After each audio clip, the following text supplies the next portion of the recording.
It is 12 noon on Wednesday, which means it's time for this week's episode of Ask the Instructor. I'm John Christmo. The show is brought to you by the Tampa School of Real Estate. We've got a great episode for you today on estimating the value of a home. So stick with us. I'm John Christmo. You're watching Ask the Instructor.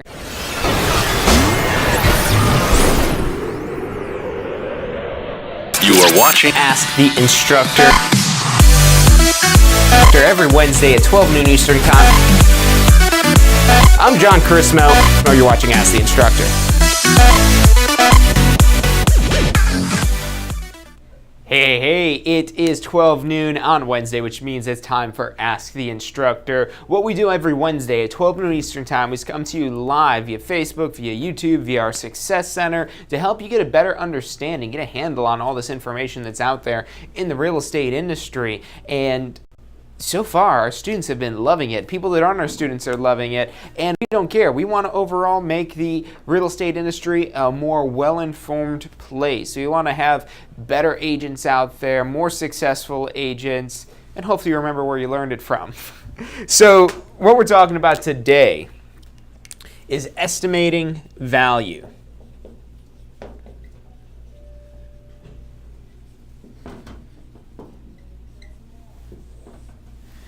Now, this is a concept that is really an essential skill. And you might say, John, well, isn't that the appraiser's job to come up with the value of a property? And yeah, that is their sole purpose. But the appraisers are really just involved in one small bit and piece of the actual sale process. You're not really bringing out an appraiser to come in and determine what price you should sell the home for. How many of you guys out there have an appraiser going on your listing appointments? No, don't lie to yourselves. You don't have an appraiser going on your listing appointments. You're there on your listing appointments. It's your job to understand the value. And there's a lot of different things out there. There's a lot of misrepresentations and misconceptions regarding value. One of the big ones is the Zillow's estimate. It's the bane of so many agents' existence is the Zillow's estimate. And the reason why the Zillow's estimate, and that's just one to pick out one in particular. There's a lot of other automated valuation models that are out there, whether it's the Zillow's estimate, whether it's whatever you get on homes.com or realtor.com, I think has some sort of automated estimate, or even if you have an IDX website and you have the ability for clients to go on there and get an instant kind of, hey, your property's worth this much. Those numbers are more often than not, and very more often than not, flawed, where they're not accurate. They're not accurate representations of what the property is. And I can't specifically say that they're always higher or they're always lower. And sometimes they actually do get the value right. It really depends. But the reason why these automated valuation models are getting it wrong so often is because they're just going off of what's available in the public records. What's available in the public records, which is just very basic information and oftentimes very outdated information. You could find things like the bedrooms, that'll be in your public records, the bathrooms. You might find square footage in the public records, I'm sure you will. Let's say it's 2,000 square feet. And you'll probably find some other things that are in there as well. The year built, and I'll say 2010. So, you find information like this. But if I asked you, and now you may or may not be as smart as the computer, but if I ask you, okay, what's this house worth? You'd look at this information, and I'd also give you the address. And based on this information alone, but you can't look at any pictures because the machines don't have the ability to analyze these pictures and make an assessment off of the pictures of not only the home that you're trying to find the value for, the subject property, and the comparable sales. So they can't analyze the picture. You're just going off of these numbers and trying to come up with an estimate of value. That's all that's going on with these automated valuation models. They're just doing simple calculations and simple crunching of numbers of comparing this property to other properties that are available in the area that have sold and how long it's taking them to sold. So there's actually a lot of data that can be pulled in on this, and some sources are going to be better than others. The Zillow's estimate is just pulling off of your bare minimum of the public record type of stuff. If you get into the MLS system, and there's a system in there called Realist, there's another one called IMAP, there's a lot of little systems in there that basically give you a similar type of thing.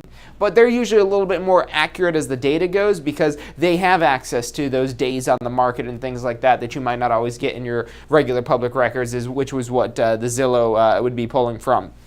So that data is definitely worth a lot, and it really helps kind of demystify this.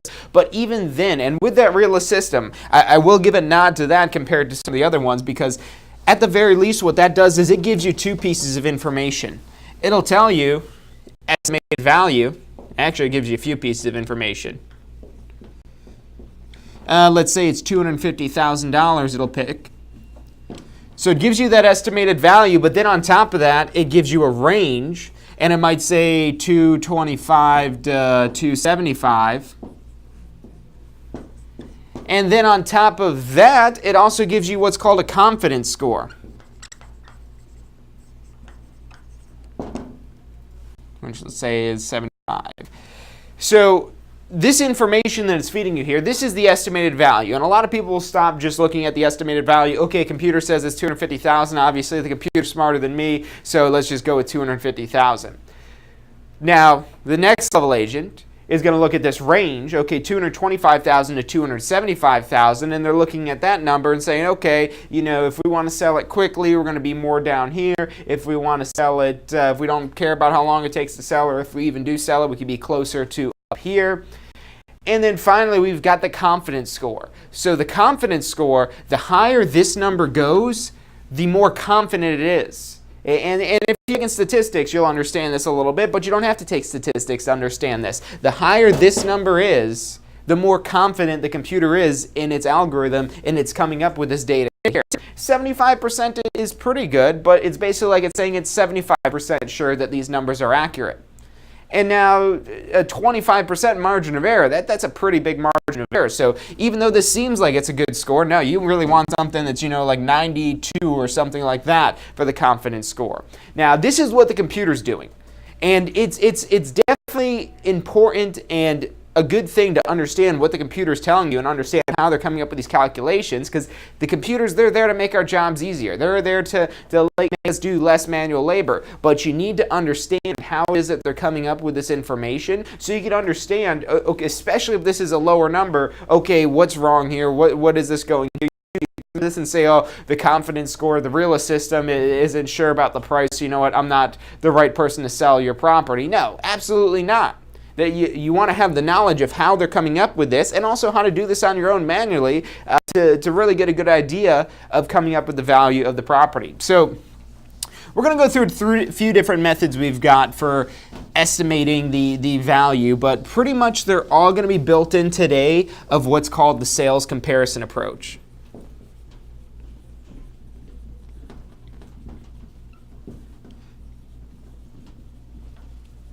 So the sales comparison approach, this is the primary method that most agents will use to find the value of a home.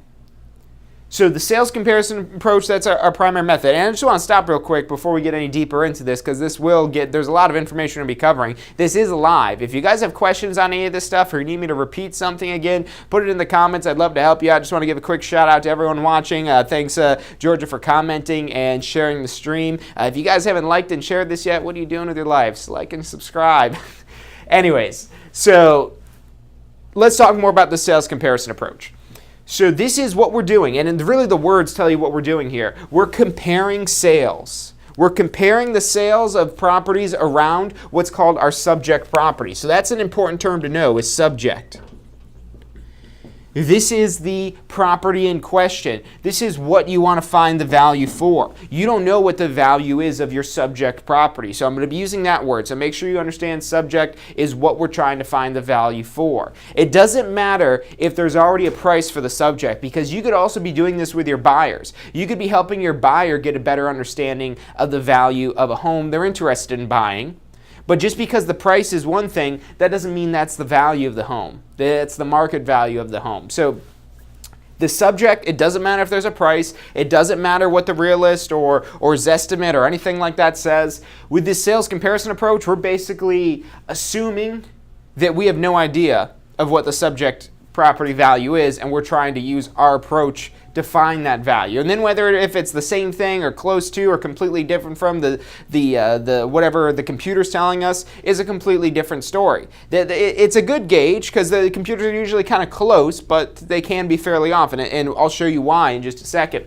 So our subject is what we're trying to find the value for. The comparables or comps, these are recent sales.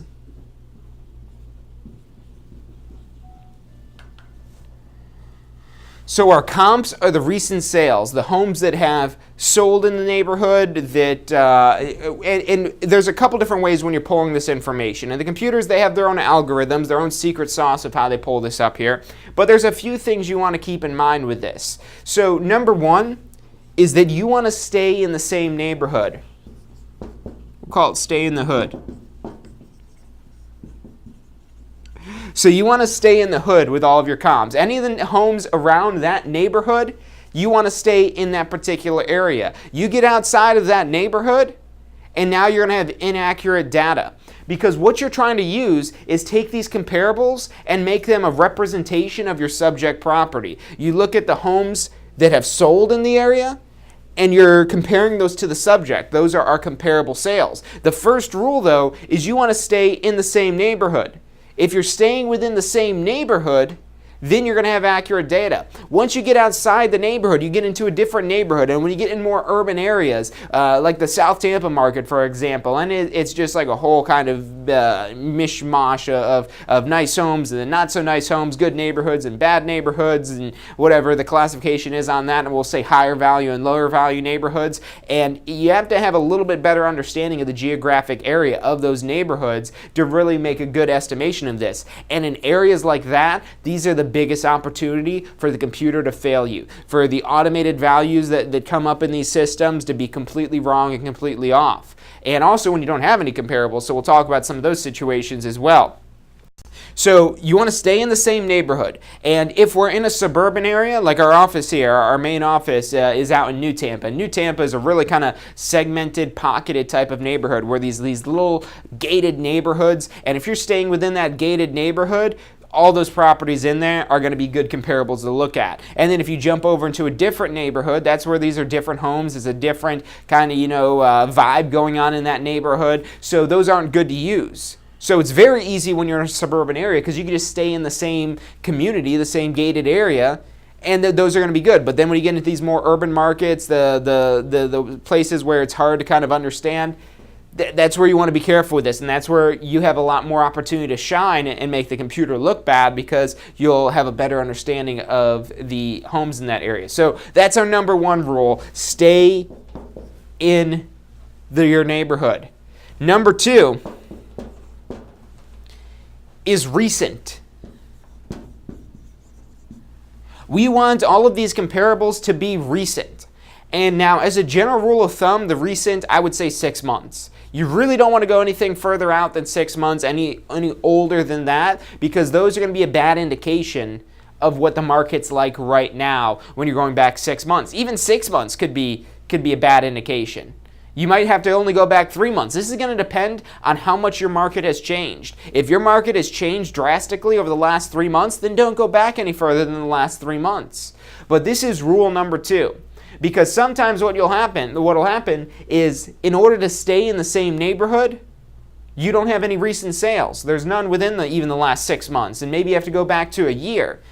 And if you've got to break rule number two to fulfill rule number one, then I say, yeah, go for that. Another thing you could do is, okay, look a little bit outside the neighborhood, but this is where, again, you have to use your expertise and your skill to make a determination of that home, if that is really a similar home, a comparable home to the one you're trying to evaluate, if that neighborhood is still a comparable neighborhood. So these are really just guidelines. Everything with appraising and estimating value, they're just a set of guidelines, not a set of clearly defined rules. It comes up to you and your professional expertise. And that's even in the USPAP, the Uniform Standards of Professional Appraisal Practice, which is the code that appraisers have to follow whenever they're doing an appraisers, as well as licensees if they're even doing an appraisal. You have to follow that code. But that's just a set of guidelines, it's not a rule book.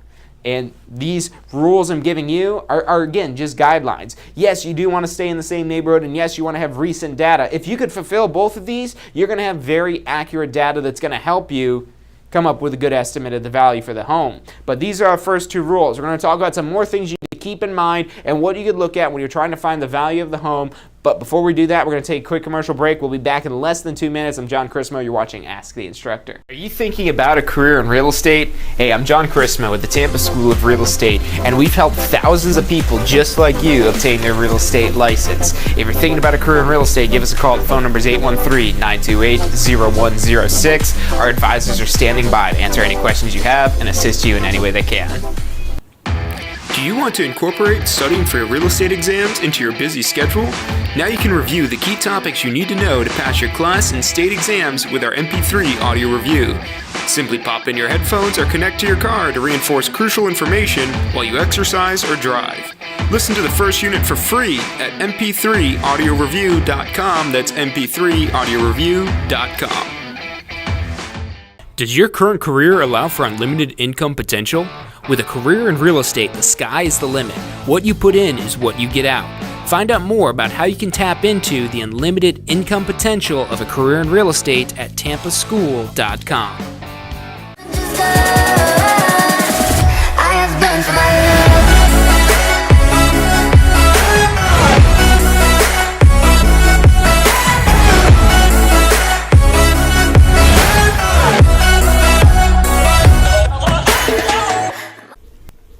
Hey, if you're enjoying the show today, which I'm sure you are, be sure to hit like, subscribe, post your comments, share with your friends and family. Thank you guys so much for watching.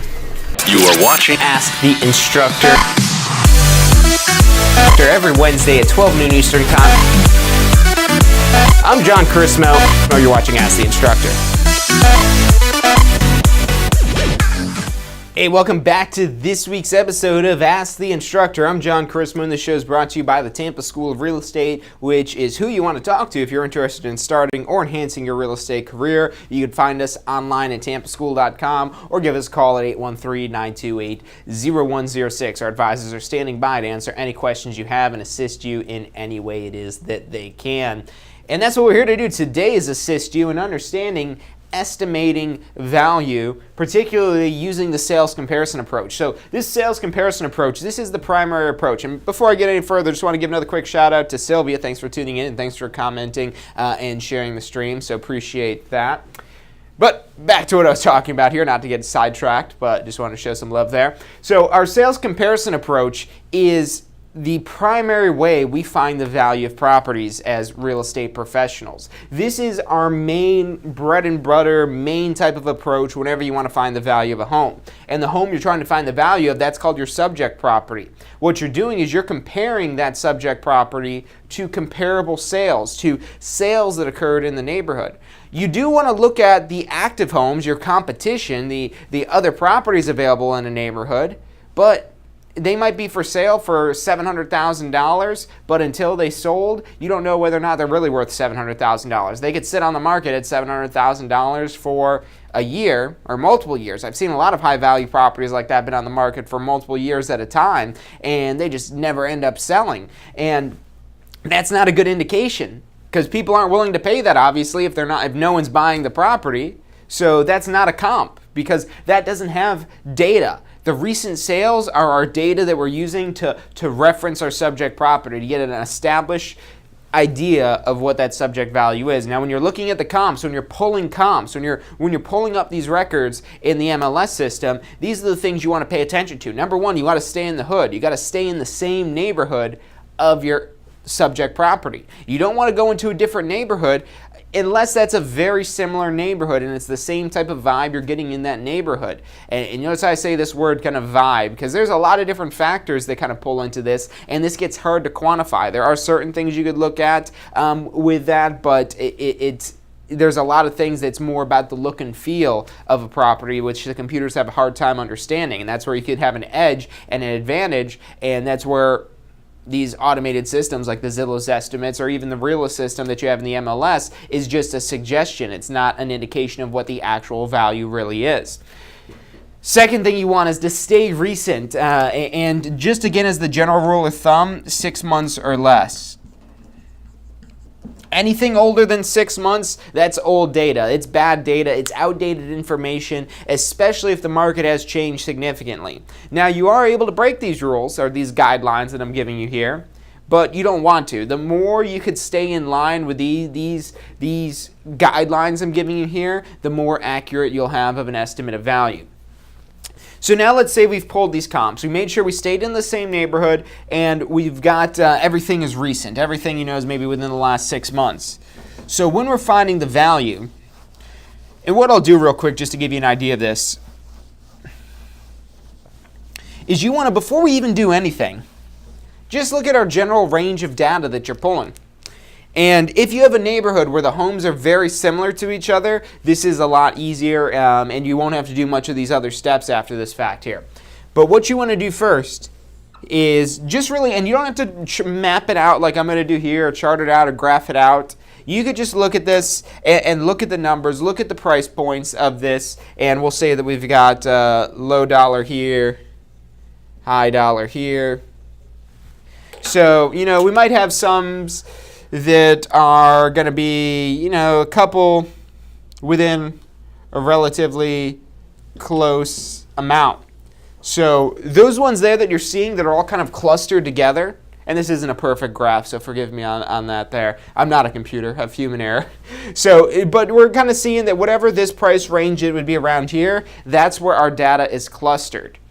And obviously you would have numbers with this. So if you're seeing maybe some that are, let's say, 250,000, maybe this one is 225, maybe this one is 300, maybe this one is 350, maybe we've got another 300 here, we've got a 275 here, and then maybe we've got a 360 here, we'll say. So let's say that those are all of our data points. So we could already kind of get an initial gauge on this. And this is how they're initially pulling out that range in the Realist system. They were going to be on the low end of maybe $225,000 to the high end of $360,000.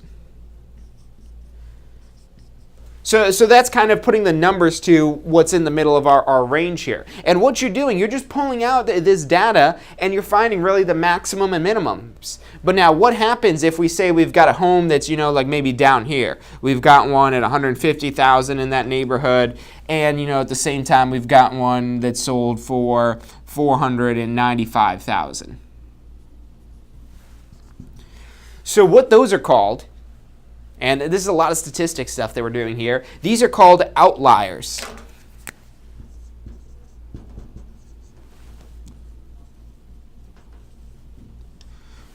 So what an outlier is a bad representation of the data. It doesn't fit our nice little model. We're like, oh good, all the properties are clustered around here, but then we've got this one 150,000, we've got this one up here 495,000. And now this is where your skills as a professional and how your ability to kind of be reactive and make some changes here to really get a better understanding of this. And this is where the computer, they try to stay in their little model, and it's not that they're trying to, that's just what they do. They stay in their line, and they might say, oh, we'll discount this type of number. But what you could do, if you deem fit, and this is where we get into more of an art than a science, so I'll be a little artistic here and just say, nope, we're not looking at those.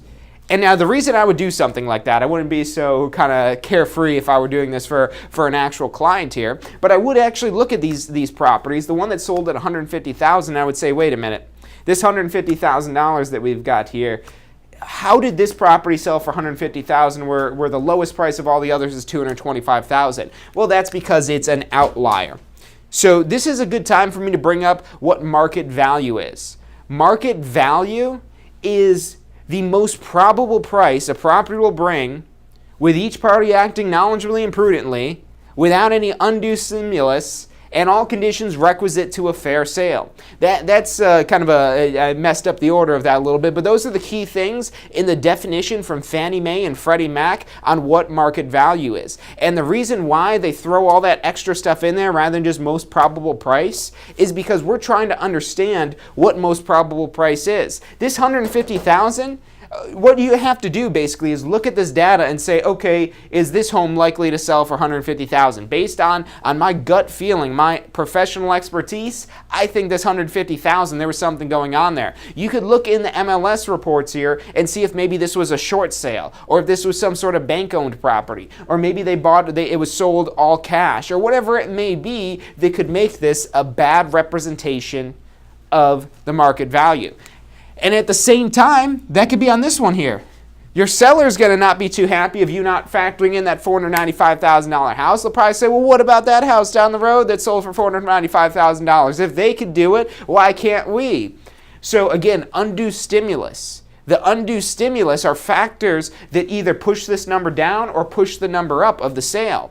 And what we're having over here, this $495,000, who knows what it is that caused it to sell for so much higher of this year. I mean, there's little things you can kind of look at in the MLS to kind of see that. But either one of these, when you see these outliers, when they're not conforming with your cluster of data that you've got here, that's where you've got to say, okay, you know, who knows? Maybe this one was some sort of childhood home, and that they really wanted that home, so they paid all this extra money to get that to do the make me move thing. You see those because we're talking about Zillow a lot today, the make me move stuff that you see online.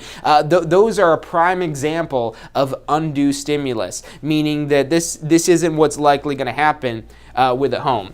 So I don't have to know the full story. I don't have to go out and put my detective hat on and to pull out my magnifying glass and start trying to understand why that home sold for so much more. I'm not doing any investigative reporting on this here. I'm just looking at the data, and I don't even need to know the reason why. I could just say, okay, that's an outlier. We're not going to look at it. That's an outlier. Now, you could dig a little bit deeper sometimes, and it'll maybe tell you more of the story. Maybe this $495,000, this is one that snuck in there that's a waterfront property, and none of these other properties are waterfront. So now all of a sudden you've got a big discrepancy in that water frontage, depending on the area, but typically always the water frontage is going to drive up the price. I mean, we're talking like double the price. There's $250,000, $495,000 is just short of double of that. It is double of $225,000, so that doesn't fit our kind of cluster it is that we've got there. So really that's the first thing. And now this is just very preliminary kind of way of looking at this here. You're coming up with the range, and this is just like how the realist systems, I'm sure they have a more sophisticated little calculation they do to determine what these are, because that's what the computer needs. It needs a sophisticated calculation. It can't use its intuition that you guys have as real estate professionals to kind of come up with this and just pull out this data together and put these numbers together. Okay, these are going to be what's in the same particular range of this here, so that's probably going to be where we're going to fall. And this might be enough information altogether. We haven't made any adjustments yet. We haven't done anything in particular. We've just said, okay, homes are selling from 360 to 225. This home here, we want to be lower in this range if we want to sell it quicker. And if you want to take a little bit longer time and maybe have the prospect of the home never selling, that's where we could be closer to up here. But, you don't look like a professional when you say that you don't know. The whole essence of you being a professional is that you do know. Professionals know. So if you say that you don't know what the price to put it at, you don't look like a professional. So the range is good. The range is good to see where you're initially going. But again, this is just a preliminary kind of pull of this stuff here. You're clustering this together and trying to get some preliminary read on this data that you find out there. But now the question is, okay, now how do we take these homes that are within that cluster there and turn that into something that will say, okay, I think $250,000 is a good number for that. So now in kind of coming up with a price strategy of this here, it's going to vary based on whether you're a seller or a buyer that you're working with here, and kind of where you're going to kind of maybe get these numbers to come in with it here. But there's a scientific kind of method, and I say scientific, but it's not really science, it's mathematical method to come up with a way to say, okay, I think this home is worth this much. And that involves making some adjustments.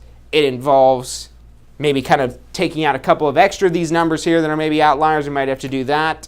So we're going to break this down even further and try to come up with a singular number we could tell our clients and say, okay, based on my market report and my thorough study of the market, I found this information. And you don't want to just go and slap a number on it when you're presenting this to your clients. You want to explain them a little bit about how the sausage is being made, how it is that you're coming up with this data and these numbers, so it doesn't look like you're just making stuff up. You don't want that. And we're going to talk about how you avoid that after this short commercial break. So stick with us. I'm John Chrismo. You're watching Ask the Instructor. Are you thinking about a career in real estate? Hey, I'm John Chrismo with the Tampa School of Real Estate, and we've helped thousands of people just like you obtain their real estate license. If you're thinking about a career in real estate, give us a call. The phone number is 813-928-0106. Our advisors are standing by to answer any questions you have and assist you in any way they can. Do you want to incorporate studying for your real estate exams into your busy schedule? Now you can review the key topics you need to know to pass your class and state exams with our MP3 audio review. Simply pop in your headphones or connect to your car to reinforce crucial information while you exercise or drive. Listen to the first unit for free at mp3audioreview.com. That's mp3audioreview.com. Does your current career allow for unlimited income potential? With a career in real estate, the sky is the limit. What you put in is what you get out. Find out more about how you can tap into the unlimited income potential of a career in real estate at tampaschool.com.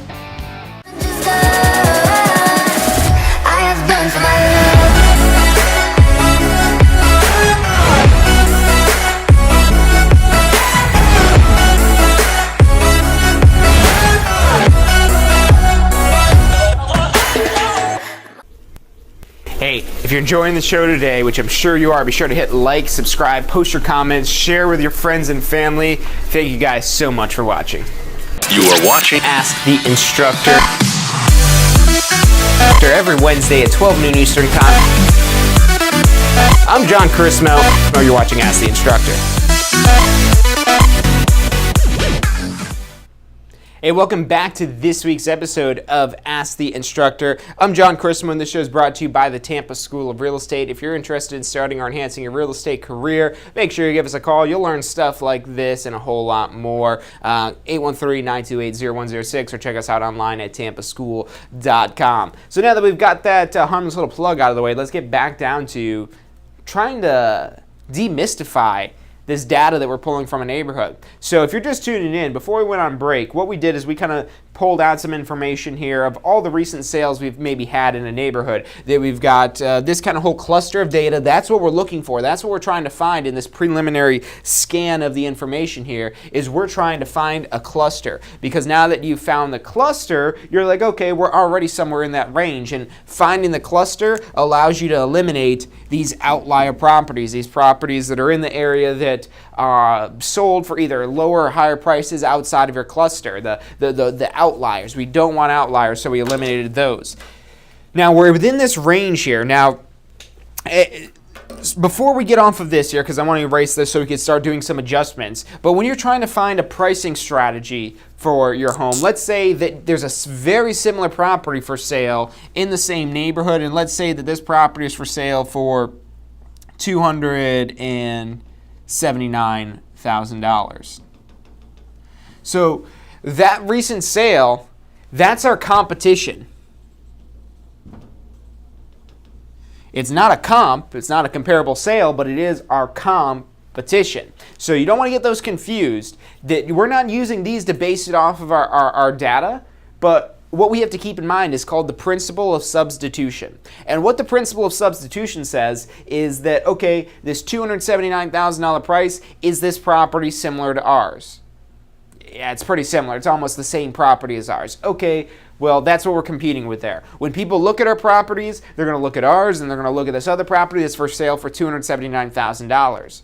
So if we want to, pull the Walmart strategy or the Amazon strategy and undercut their price and go for a lower price point, maybe we price ours at $269 or, maybe even $274.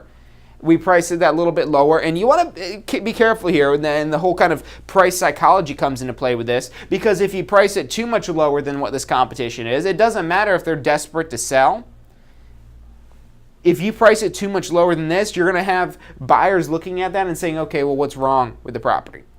Now, you usually don't have that problem, because if there's a home down the street for this amount, the homeowner that you're talking to is almost always going to say, well, our home is worth so much more. Let's say $299 because our home has this and our home has that and our home has this, and we spent this much money putting this in and this much money putting that in, and so on and so forth. So we're throwing in all these extra things, but what you have to say is, okay, are these items, are these things in the property, are they going to be things that are going to be worth more in price? And what is usually very effective to get a good understanding and a good read on what this competition is, and this goes for all the active listings that are similar to the property is that you're trying to find the value for. And now this is especially on the seller side. If this is on the buyer side, you're probably looking at these other properties, but there's going to be things that will make that $279 seem like it's a good deal, or seem like it's why would they choose that property when they could choose yours, even if it is at the same price. And these are things, again, that the computer has a hard time quantifying. It could be just something very basic like the curb appeal. The curb appeal of a property. And that comes down to a lot of different things. From probably one of the biggest ways to help assist your seller in getting the most value for their property is by taking a great initial picture, a great picture that really makes that house pop, that really makes it showcases what that house is to make them want to look on the inside. Because if they're just, scrolling through the internet and looking at all these properties that are available, they're basically just driving down the road. They're kind of teleporting down the road, and that's really what this is when they're searching for homes online. They're teleporting all over the place, in and out of all these different homes. And they're kind of in their little virtual car driving by all these homes. It's astounding how many home buyers are just going to look at that first picture and automatically either decide that they want to look at the home or completely rule it out. Not even looking at any of the pictures on the inside. They have the whole saying, don't judge a book by its cover. Don't judge a house by its exterior. The exterior could look like crap, but maybe it's a magnificent house on the inside. But what happens is that initial curb appeal that you're seeing there, when there's not curb appeal, when maybe the driveway needs pressure washing or the bushes and trees need trimming, maybe the grass is all splotchy, and even if it's a beautiful looking home, but it was took on a bad day, a stormy day out where it just looks all gloomy. There's some people that are into that, but the majority of people, they're going to see that home that's not being showcased in its best light. Literally not in the best light because you don't have the full-on sunlight coming down on that. So that's just one way to really make a huge difference out of all of that here. And now when they're actually there in person looking at these properties, you can kind of look at that competition. Just from the digital standpoint, okay, what do the pictures look like? Is it a good picture of the front yard, of the front of the property? Okay, if it looks good and people are going to be wanting to look on the inside of the property, how does the inside look? Does it look dark? Does it look dirty? Does it look cluttered? These are all things that are going to turn people off. It's hard for people to take that out of their head, to be able to visualize a home without all the clutter there. So that's important when you're taking all of the pictures of a property and also using that information. This is your professional expertise that comes into play when you're trying to estimate the value of a home. All these little things that you know as a professional, that are the things that really kind of, are the icing on the cake. That icing on the cake matters for trying to get top dollar on a home. And so if this $279,000, if they've got a decent picture of the outside, you look on the inside, it's not professionally staged, it's kind of cluttered, some of the pictures are kind of dark, you could kind of see the realtor with their phone standing in the mirror in the bathroom. If that's the case, you might be able to go a little bit higher. You could maybe price the property at, let's say, $289,000, maybe even $299,000. And that's just because you have a more marketable product, that you could kind of push that envelope a little bit higher. It does depend on your market and the range it is that we're looking at, but things like that, you could easily probably get at least another $10,000 in most cases if you're showcasing the property in a better light. There's an article that just came out. It was published by the National Association of Realtors, or republished by them, I believe, but it was about the listing of a home with an MLS agent, with a real estate agent that has access to the MLS versus a for sale by owner. And in some cases, and this was market averages they were pulling, as much as a 25% discount that a for sale by owner was taking than if they were able to sell with an agent that has access to the MLS. And it's just such a powerful tool, a set of tools, really. It's not just one thing that allows you to do. But part of that that's maybe contributing to that as much as 25% deficit that you're getting in the price of the home comes down to the marketing of the property. That's a big part of that. Just being able to take good pictures and put it out there in as many places as possible, that's going to really kind of push the envelope that you could sell the property for a little bit more, because what you're doing there is you're building demand, and demand helps build value. There's 4 different things that contribute to value. It forms the acronym DUST, D-U-S-T. So these four things that contribute to value, number one is demand, meaning how much people want the property. If you're not doing a good job showcasing the property, the demand won't be there. And when you don't have demand, that drives down the value of the property. The next one we have is utility. So what utility tells you is how useful the property is. How much use could this particular person or the average home buyer get out of this property? So the things that can contribute to utility are maybe having the laundry room on a different floor than the bedrooms. When the laundry room and the bedrooms are on different floors, maybe the laundry room is downstairs, bedrooms are upstairs, or bedrooms are downstairs, laundry room is upstairs. People see that and they say, "Oh, well, that's a burden. That's not very useful." That's what we're talking about with utility. It could be maybe that a property has 4 bedrooms, but really you have to walk through that 3rd bedroom to get to the 4th bedroom. That's kind of a stretch calling it a 4th bedroom, but that's lowering our utility. So the utility is another contributor. And these are very things that are more qualitative, not so much quantitative, meaning it takes a professional actually in there seeing what the property is like to get a good read on what that property will sell for. The next one we've got is scarcity. So scarcity, if there's not any competition, if that $279,000 home that's our competing home isn't for sale, if there's no other homes that are similar that are for sale in the area, guess what? We've got scarcity. And when you have scarcity, that allows you to push your price that you're selling the property for to a higher level.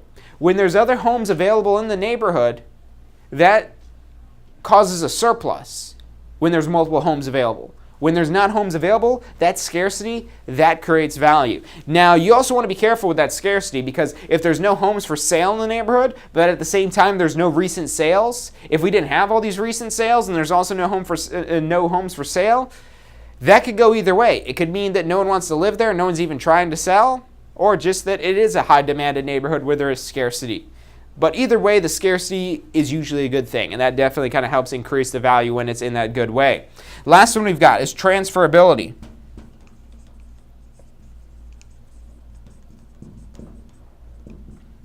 So transferability is how transferable this property is. Now, one of the words that isn't a characteristic of value as the definition goes, but very similar, at least this is kind of like the pre-steps, the prerequisite to transferability, is marketability. What marketability is telling you is how marketable this property is. How easy would it be to transfer this property? And transferability refers directly to whether we've got liens on the property, what type of deed is going to be used to deliver the property, how soon they could sell, and things like that. That refers to transferability. But when you start thinking about transferability of transferring the idea of buying the home, that's our marketability. So the more people you can get this home in front of, the more marketable you're going to make that property. You want to have more marketability, and that's going to ultimately cause the home to be more transferable. That's going to increase the demand. It's going to showcase the utility. It's going to showcase that, hey, this is the last one out here. You better come get it before somebody else does. Get it before it's gone. That type of thing. So you also want to think about this, and now for your exam, they're not going to mention marketability. That's kind of my personal take on this, as well as some other high-level real estate agents, that this marketability aspect here, that initial transferring those pictures into their computers, transferring those clients into the property for a showing, transferring potential buyers in the property for a open house. That's really the marketability side of that. So that factors into this as well. But these are things you need to take into account and use these 4 factors. These are 4 very simple concepts: demand, utility, scarcity, and transferability. But the more you have of each one of these, the more you could push the envelope and increase the price. If this property is in more demand than your property, if you are in a more desirable location, maybe this property is on an interior lot versus the other one's on a cul-de-sac lot, okay, that's where we have a higher demand because more people want the cul-de-sac lots versus the interior lots, so they want the bigger lots and whatever that may be. Or the utility. Does this property have a better floor plan than the competition? Because if it does, that's something that increases the value. That's our utility that's increasing the value. Now the scarcity, being that exists, that's kind of not doing as good for the scarcity of this here. And then the last thing you want to look at is the transferability as well.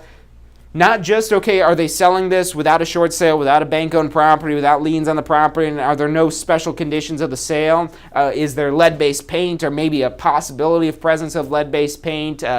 Those types of things, that's going to decrease our transferability. But then you also want to think about this also, the marketability of this. How does the home look? How do we initially transfer? How well can we initially transfer the idea of this home into their minds? So those are 4 characteristics of value you have to keep in mind. Now, when let's say that this is in a better location, our subject property is in a better location, so that's increasing the demand. Now, how do we change these recent sales here to get a better read on it? And that's called doing an adjustment, which that's what we're going to cover on the last segment of Ask the Instructor. But before we do that, we're going to take a quick commercial break, so stick with us. I'm John Chrismo. You're watching Ask the Instructor. Are you thinking about a career in real estate? Hey, I'm John Chrismo with the Tampa School of Real Estate, and we've helped thousands of people just like you obtain their real estate license. If you're thinking about a career in real estate, give us a call. The phone number is 813-928-0106. Our advisors are standing by to answer any questions you have and assist you in any way they can.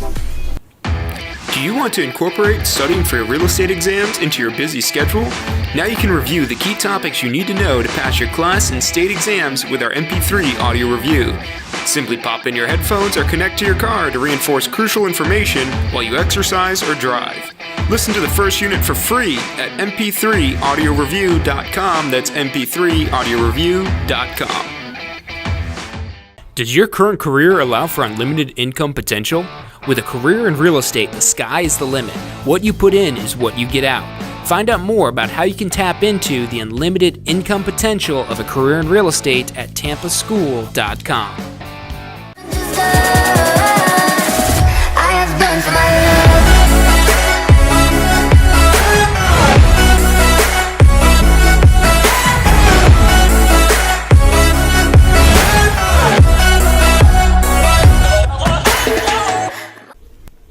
Hey, if you're enjoying the show today, which I'm sure you are, be sure to hit like, subscribe, post your comments, share with your friends and family. Thank you guys so much for watching. You are watching Ask the Instructor. Every Wednesday at 12 noon Eastern Time. I'm John Chrismo. You're watching Ask the Instructor. Hey, welcome back to this week's episode of Ask the Instructor. Every Wednesday, 12 noon Eastern Time, we come to you live to help you understand the more technical side of the real estate industry. And today we're talking about a skill that's essential to your success in real estate, and that's estimating the value of a home. Yes, that's what appraisers are for.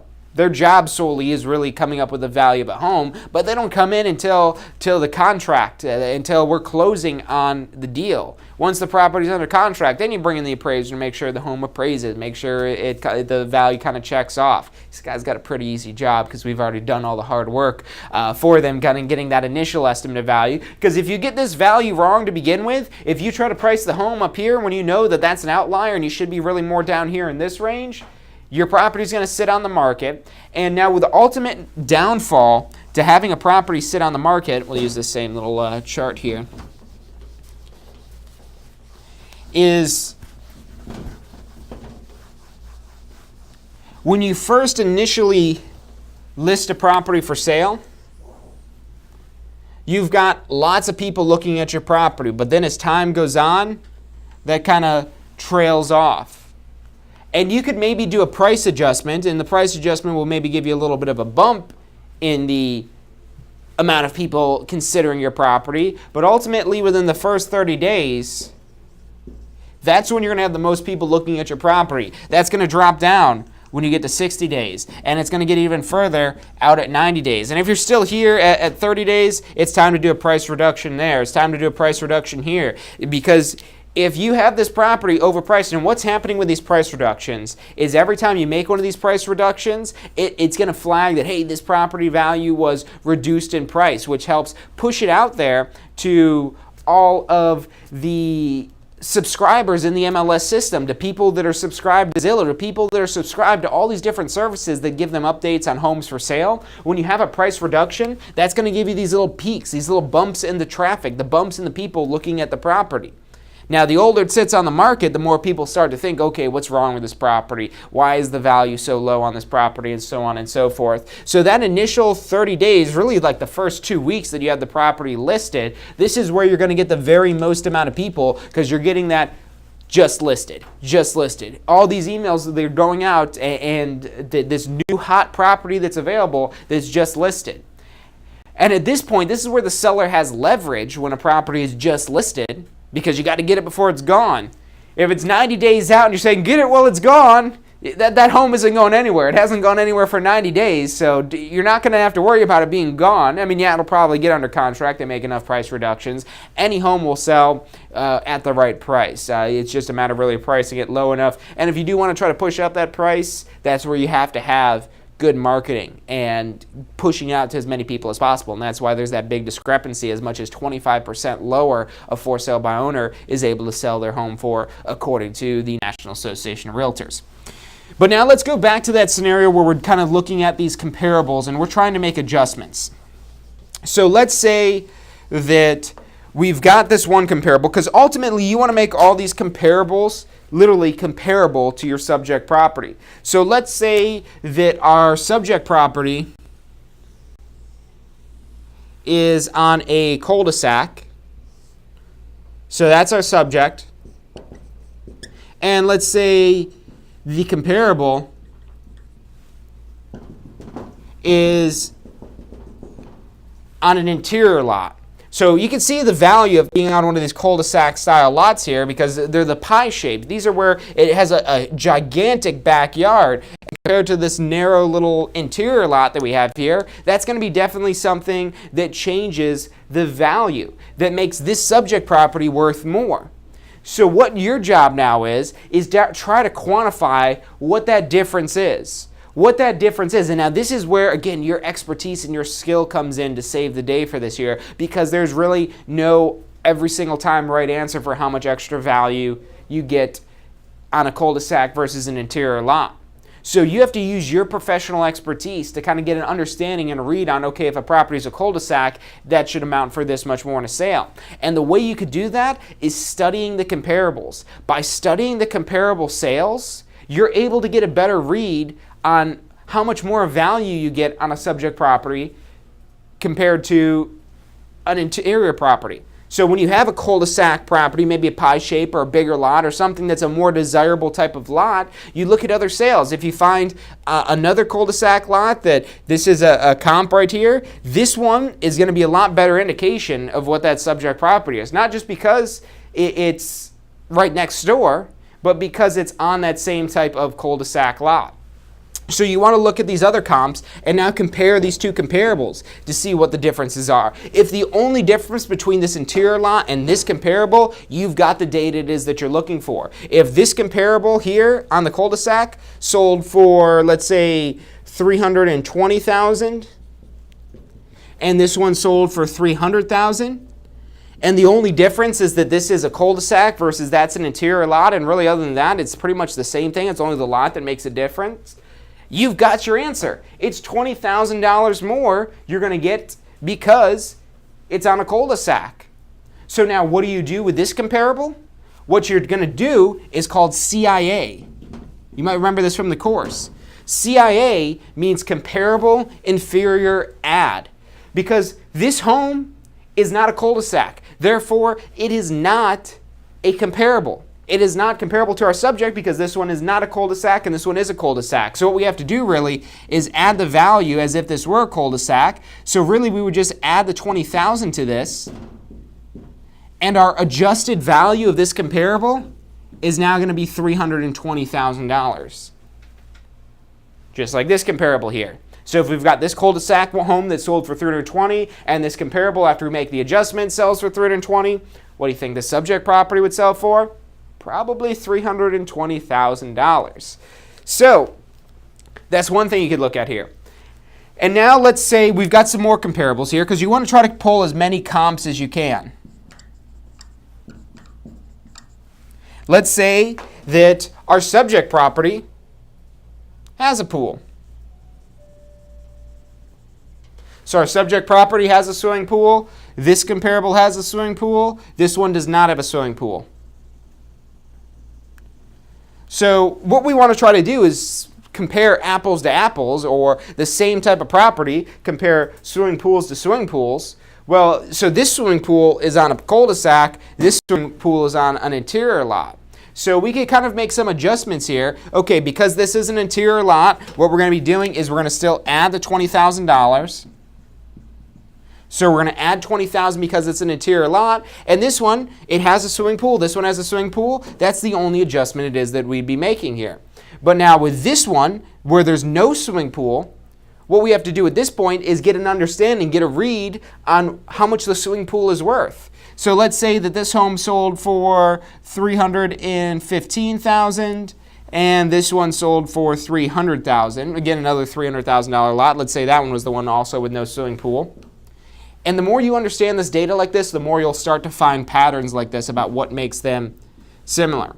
So this one without a pool, 300. This one with a pool, 315. What is our pool worth? Our pool is worth 15,000. So we had 15,000 for the pool, and now this property would be 315,000. So that's that same comparable inferior add. Because this comparable did not have a pool, we need to add the value of a pool. So here we have 315,000. So now we're starting to get a little bit of a range. We've got 320,000, 315,000.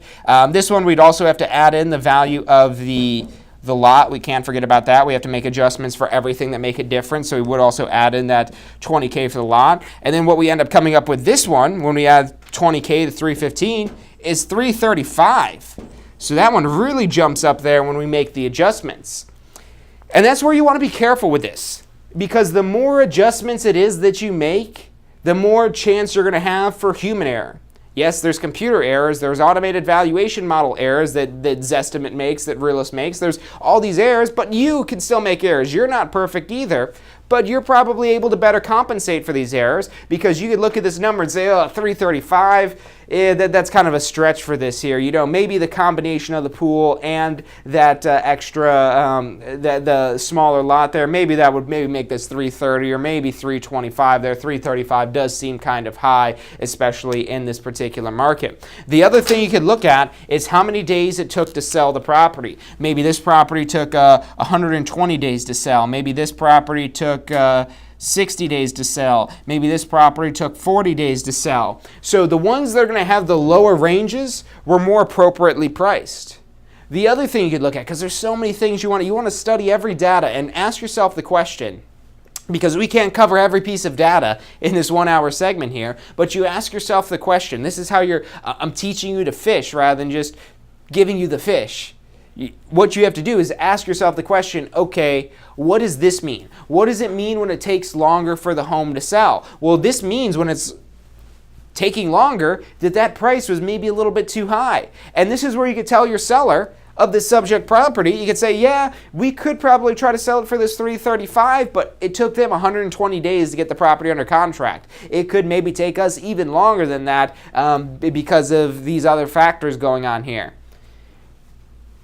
This one sold for 40 days. That one is showing us that this is better. And you might even want to get interactive with them and say, okay, so this home sold for 40 days. Why do you think it sold in so much shorter time? It's either A, a more desirable property, or B, was priced more effectively. Really a combination of the two. It's the price being a bigger discrepancy between the price and value. When the price and value are here, when price exceeds value, that's where you end up with these longer time periods of taking to sell or maybe never selling. So that's another thing that you want to keep in mind is these days on the market. And you're using the combination of this data. And this is why there's so much error. Even though it's a computer and you could program a computer to do something and it'll do it that same way every single time. And if you've got it right that one time, then you should be able to replicate that getting it right? No. Because there's so much unknown, there's so much discrepancy, there's so much here where you have to kind of think about this and say, okay, because of this, that's because of this, and this does this, and this changes that, and this affects this pushes it up, this pulls it down, and pull in all these different things and ultimately start to come up with these different values it is that you're getting here and kind of make a determination. So when we see 320, 335, 315, 320, now all of a sudden we've got a lot tighter range. We're in between 315 to 335. So now saying something like this, that shows, okay, the initial range we're looking at like 360 all the way down to 225, but after a more thorough study, we're in this range here, and I think if we want to price the property to sell, maybe even entice a bidding more, we should list it here. Maybe they want to list it at 320. Depends on how motivated it is that they are. The further it is they get down on this here, the longer it is that they're willing to wait. And I'll give you another tip here. The higher it is that they price this, the harder your job's going to be. And that's not really a tip, it's a fact. Because if the property is overpriced, it's going to take longer to sell, which is more work on your part. You're going to look like it is, you don't know exactly what you're doing. So you don't want that either. You're going to have to go through and do price reductions to get it down closer to that price initially. And what happens now, even if you reduce it down to that initial price, that $315 that you thought would be a good place to enter the market in, what's going to ultimately happen is you're further down here. So not as many people are going to see that it's $315,000. And the people that do see that it's for sale for $315,000 are going to say, oh, well, you know, they've already reduced the price twice and it's been on the market for 90 days. I don't know. Do you think it's a good deal? They're going to be asking their real estate professional that. And that's where maybe they're coming up with these numbers as well. So you could use this on the buying side in addition. But really, this is just the tip of the iceberg of this. What I recommend that you do, even if you don't have access to the MLS yet. If you don't have access to the MLS, maybe you're watching this and you're newly licensed and you haven't joined the MLS yet, or maybe you don't have a license yet and you don't have any access to the MLS, what you could do is go on Zillow. I've been beating up Zillow, talking about this estimate and how that could be all over the place and whatnot, but it is a great tool for the amateur, for the consumer. You could go in there and start looking at this information and start trying to get an idea of this. You're going to get a lot more data that's going to make this a lot more insightful when you have access to the MLS, but you want to practice this ahead of time. Maybe you have a realtor friend and ask them to send you over some reports, MLS reports on the property, because you could do that, and now you have all that MLS data in there as well. So I absolutely recommend that you go out there and you start practicing with this here, because this is a skill. It's one of the many skills that you need. Marketing is one of the top skills, but this is right behind it, because it doesn't matter how well you can market a property. If it's too overpriced, you're not going to sell the property. So it's important to price it right from the beginning so you get the most eyes on your property, you get the most people looking at it, and you're ultimately going to look like a superstar to your client.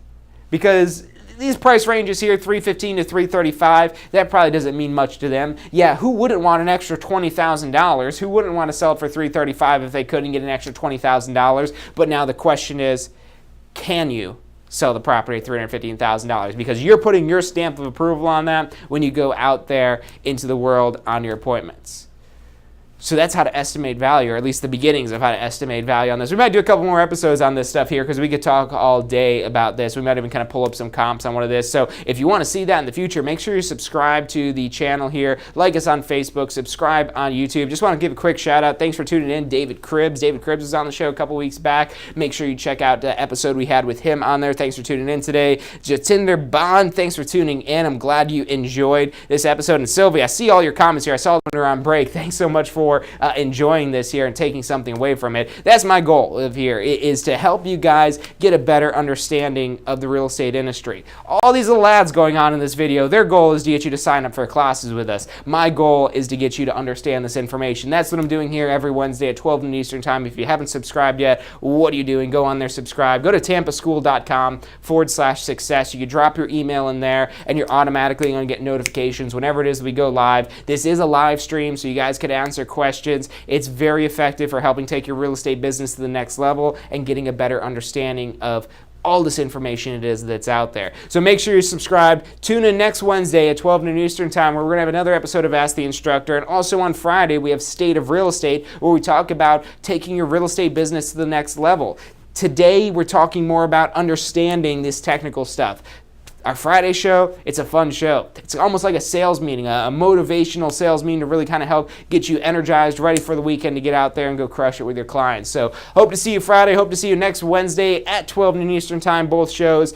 But for today, I'm John Chrismo signing off on behalf of the Tampa School of Real Estate. Are you thinking about a career in real estate? Hey, I'm John Chrismo with the Tampa School of Real Estate, and we've helped thousands of people just like you obtain their real estate license. If you're thinking about a career in real estate, give us a call. The phone number is 813-928-0106. Our advisors are standing by to answer any questions you have and assist you in any way they can.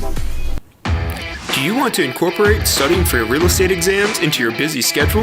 Now you can review the key topics you need to know to pass your class and state exams with our MP3 audio review. Simply pop in your headphones or connect to your car to reinforce crucial information while you exercise or drive. Listen to the first unit for free at mp3audioreview.com. That's mp3audioreview.com. Does your current career allow for unlimited income potential? With a career in real estate, the sky is the limit. What you put in is what you get out. Find out more about how you can tap into the unlimited income potential of a career in real estate at tampaschool.com.